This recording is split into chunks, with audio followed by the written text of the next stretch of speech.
This matchup sucks for Bayo. It seems really bad, right? It's bad, but it's also doable. Like, Lima has beat Meister in the past, but it's very hard. Yeah. I don't think Bayo's Battle Within will do much against the Nair juggle.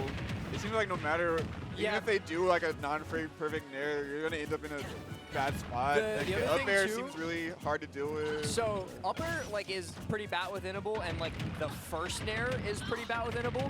But once you get into like this, where you're fully inside of the juggle, you're just kind of frame trapped regardless. So it's very tough to get out of. And that's like one of the main things that makes this matchup so hard is Game & Watch is one of the few characters that actually does get to keep Bayo not only just like trapped in a juggle, but frame trapped within a juggle. And the other thing that makes it hard is ledge play like that with both Bacon and F-Tilt. Not to mention, well, you're nope, not dead. Okay. Oh, I thought like light character like Game & Watch might just die to that. Hey guys, I've joined the comms with Bayo's like terrible up B ledge snap. Also, you just get Bacon every time. Yeah, it's not a good time at the ledge. Like, at least some. Oh no. It's confirmed. Actually, does make use of the Witch Twist going above ledge that time though to kind of drag Miya off stage with him. Most of the time though, it will be a detriment to Bayo. Yeah, for sure. It's the same kind of concept as Terry's rising tackle, where he like goes just that tiny bit above ledge and ends up getting caught by stuff like Bacon for it. I'm not sure if you've gone over it yet, but also that is a nightmare when you're close to the top of the blast zone. Because of its like set knockback, if you get up B near the top of the blast zone, you just die. Yeah. You just pop. It's and if rough. frame 3 invulnerable, it's gonna happen that you're gonna screw up something and you're just gonna die for it. You have to be very frame tight. Game & Watch is up B. It's the same thing that like I've heard Lima complain a lot about like in Sonic, where like Sonic's air dodge is frame 2, so it just kind of gets you out, and then Game & Watch also kills you. Yeah, it just randomly. That added danger on top of it. Of like it's not quite as like it's one frame slower, so like there are certain things that it doesn't help you as much with. But then it still just kills you. That was very cheeky. Like he let one more piece of Bacon go just to catch like the buff and get up option, and then got the backer off that. Yeah, Miya's ledge trapping with this move is actually really unfair. In most matchups, like he just needs the one Bacon hit to hit you. Oh. Did he? I think he SDI'd like straight up. Straight up. Yeah, he recognized that he wasn't on the ground, therefore he just could go straight up, which is quicker. Yeah, unfortunately, he just wasn't on the ground for the full jab. It actually probably would have killed Game Watch at the ledge. It would have been close. At 110. Unfortunately, back air not killing there either. Miya starting to go farther and farther into the anti-Bayo percents. This is the stand mid stage and shield percent. I think if Lima, never mind. This damage. This is huge damage. I was gonna say as long as he doesn't Very take surprised. like 40%. Well, he's still in the combo. Yeah. I was surprised that he didn't take more damage faster. Lima hasn't even really had a chance to ABK until then, and just took 73 before he had an option to do anything else. Miya charging up smash center stage, gets a chair hit there. Really patient with the air. This could be it. This might be the game. Wow, that catches. Yeah, I'm surprised it didn't kill. Little good, I would say. Oh, and not even going to be able to get a back air off of that either. Oh, wow. He's you the are bravest ballsy. man in the universe. You are ballsy. And it I think didn't kill. I think that was bad DI too. Dang, I thought down throw was coming, not gonna lie. I think down throw will kill now, but got to get a grab on Game & Watch, and that is a dangerous game. Won't even get the chance to play it, as Miya just connects with a fair off that platform and sends Lima packing in game number 1.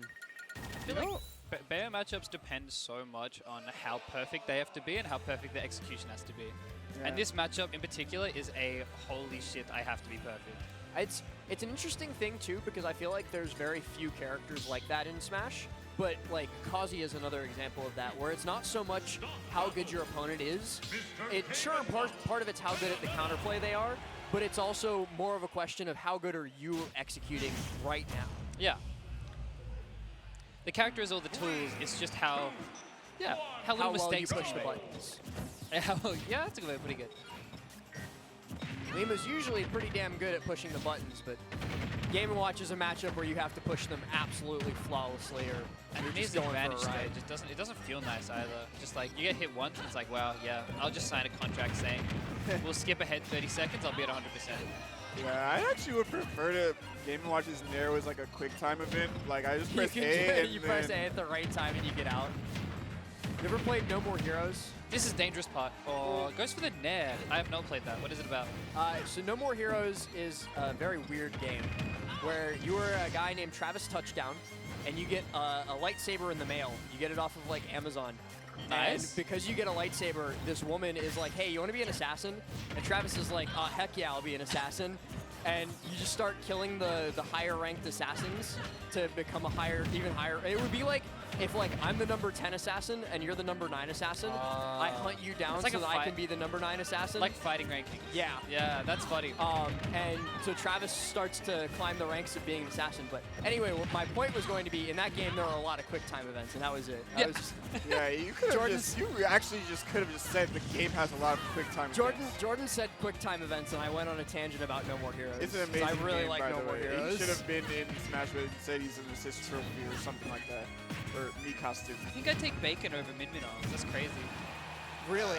Well, look at just look at that. Oh, into Bayo. Into Bayo specifically. Okay, I was about to say. Oh, yeah. I mean, honestly, it's so non-committal and good. Like, Well, it kill confirms some FGC.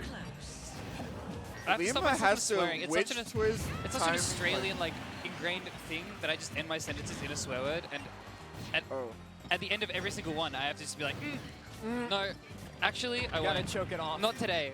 Yeah. And I was trying to think of like a word for BS that wasn't profane, and I was like, oh, it's not doable.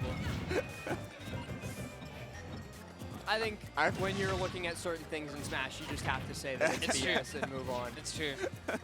I think Game & Watch is a pretty prime example of it sometimes. He's Yeah, crouching. he's I crouching. He just crouches underneath. No! I forgot how good Game Watch's crouch was. That's actually pretty good in the matchup, no? Oh my gosh. Riddles like- just lost to Ashimo because he got dared and then missed the recovery to ledge. And that I was really the wanted set. to see Riddle's Asimo too. Okay. It's amazing to me how many like creative things Lima has to do just to, like keep it somewhat close against Miya right now. Well, but Miya is just like playing like. He just crouches under short hop AVK. Yeah. There's nothing Lima can do about it. I don't want to say Mia's game plan is like really simple, but like I feel like it's really like not committal against Bayo. Like he doesn't have to really change the way he would normally play that much. What I've seen Lima do to Meister, which he has not been able to do to Miya thus far, is he'll call out the up Bs, and that'll just be instant death because you've started the Bayo combo so high. Yeah. So one of the biggest differences between, I think, Miya and Meister is Meister is a much more proactive player while Miya is a reactive player, where like Meister will, if given the opportunity to push a button, he will push a button. Whereas Miya a lot of the time will like kind of sit back and wait a little bit more, and it's like that extra split second of hesitation that like throws people who are used to Meister off so much. Do you reckon that's happening to Lima? To an extent? Seems like it a little bit, but it's also just It's also a really hard just a very hard matchup, and Miya is a very good player. Make it at the ledge. What do you even do? Nothing. Yeah. You don't get hit by. You don't do nothing.